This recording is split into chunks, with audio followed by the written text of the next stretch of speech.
আমাদের জেলার ডাক্তাররা কিভাবে আমাদের সঙ্গে অত্যাচার করে, ভিডিওটা সম্পূর্ণ না দেখলে তোমরা কিছু বুঝতে পারবে না। ভিডিওটা তোমরা সম্পূর্ণ দেখো। বাবা, আমার ছেলের টেস্টের রিপোর্টগুলো কবে পাবো?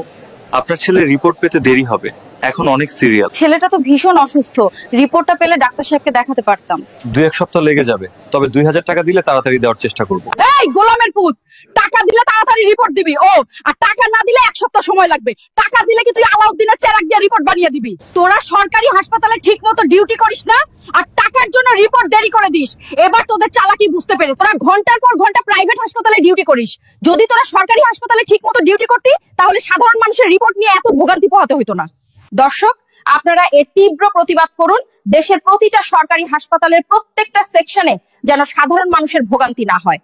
আর আমাদের সঙ্গে ডাক্তাররা কিভাবে অত্যাচার করে, যদি ভিডিওটা ভালো লাগে তাহলে অবশ্যই বেশি বেশি করে শেয়ার করো আর সবার মাঝে পৌঁছে যায়, বিশেষ করে যদি ডাক্তারদের কাছে এই ভিডিওটা পৌঁছে যায়।